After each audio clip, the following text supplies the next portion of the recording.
menopause and the impact on the brain, mind, body, and soul, and the link with Alzheimer's, cardiovascular and other long-term effects.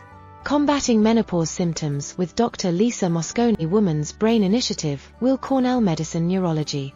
Clinical trial sponsored by NE, exploring the link between menopause and Alzheimer's, how menopause impacts the brain.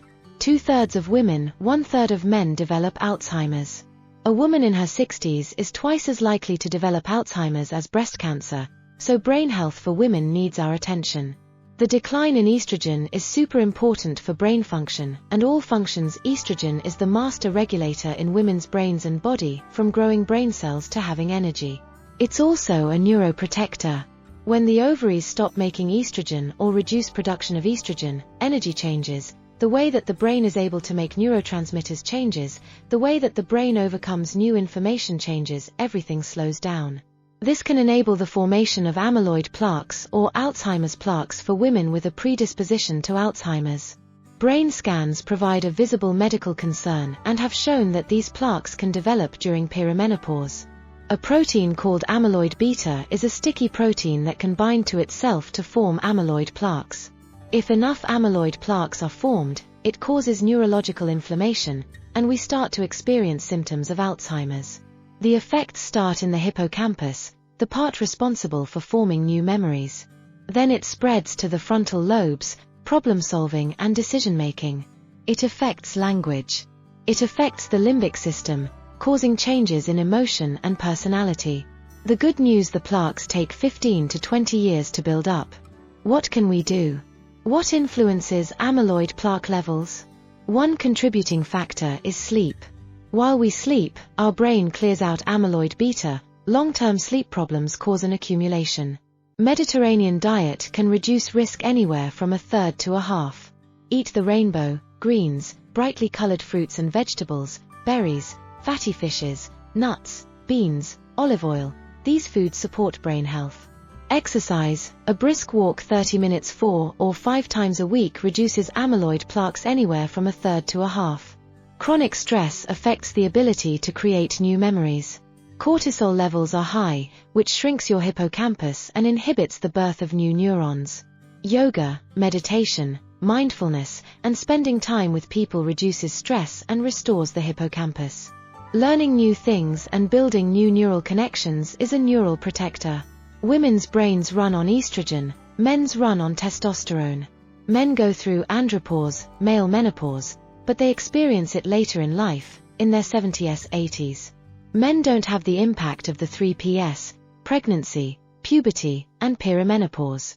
Women's brains change in puberty, pregnancy, and perimenopause. Most brains adapt and find a new normal. Puberty, the connection between the ovaries and the brain gets stronger through puberty. On the first day of menstruation, follicular stage, estrogen is low. Within 10 days estrogen peaks as we approach ovulation. Testosterone peaks right before ovulation but broadly remains stable. Estrogen starts to withdraw. Progesterone, the luteinizing hormone, are higher during the second phase of the menstrual cycle, making you feel more sleepy. You can see neurons grow when estrogen is higher. Studies show that verbal memory is more active during that specific phase of the cycle. Women are more energized and in a better mood. Cognitive performance for the vast majority of women is fine. The brain finds a new normal. The brain adapts quite well. But for some women, when the Alzheimer's plaques develop, there can be longer-term effects. HRT needs to be individually assessed. HRT taken 6 years after menopause isn't protective against Alzheimer's. Removal of the ovaries before menopause can bring on early menopause. HRT can be a protective factor against heart disease, osteoporosis, and cognitive health, but lots more research is needed. Individual factors need to be considered. A clinical trial is looking at a very specific estrogenic formulation that does not increase the risk of breast cancer and might be protective for the brain if started before menopause. This trial started in 2022 and is ongoing for a total of 5 years. Dr. Mosconi is working hard to include the brain when assessing women's health. The Women's Brain Initiative. In some cases, if you had Alzheimer's plaques in the brain, taking estrogen can make it worse. If there's one thing that we can do, and that all the specialists agree on, including brain scientists, women's health specialists, menopause specialists, OBGYN specialists. It's exercise. It's protective of the brain and hormones. Women who are physically active in midlife have a 30% lower risk of dementia later in life compared to women who are broadly sedentary in midlife.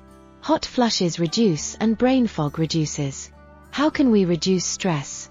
Stress reduction is really important. We know that stress is bad for the heart, but chronic stress is bad for brain health and hormones. Stress will reduce estradiol and increase cortisol. We don't tend to prioritize our mental health. We have toothbrushes, we have moisturizer, face masks, but mental health should be as important as body hygiene.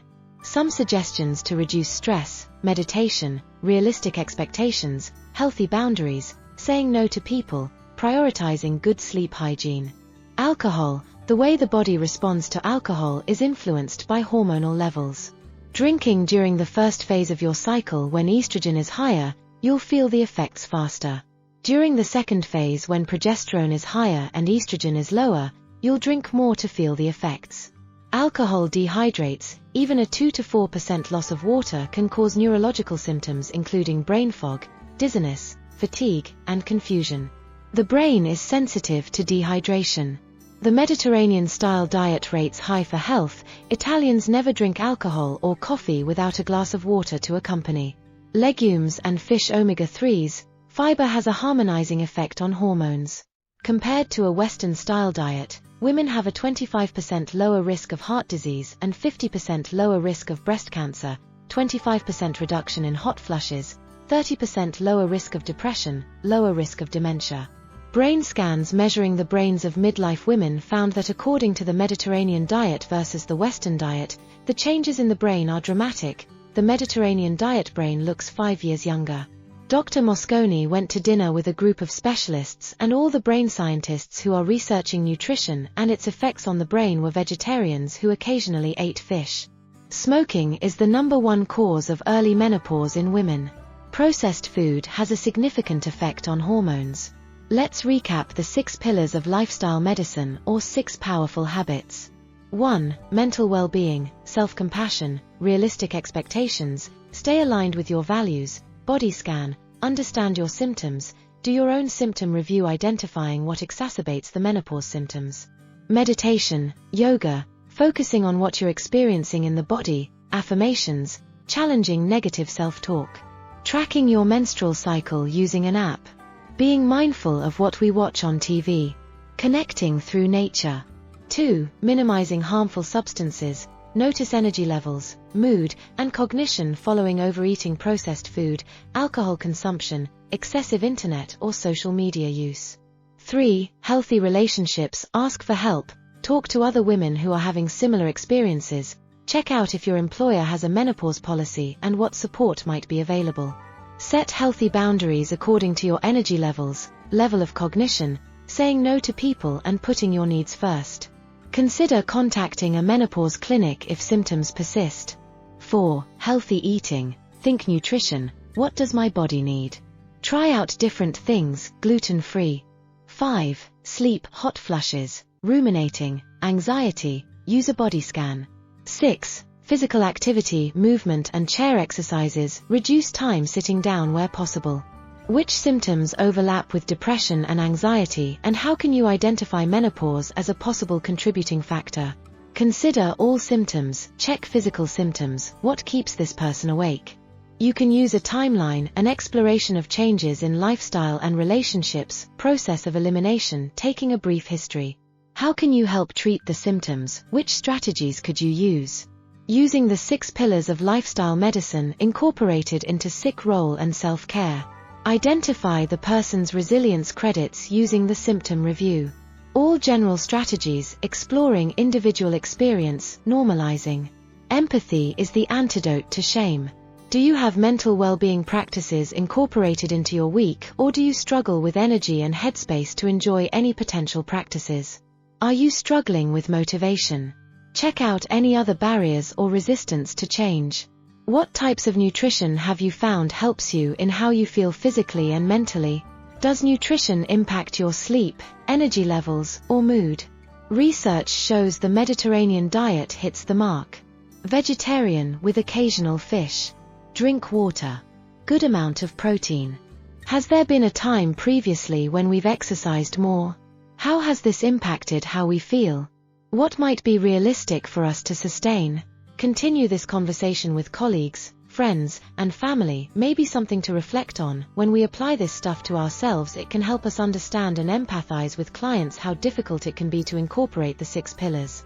Mediterranean diet recipes.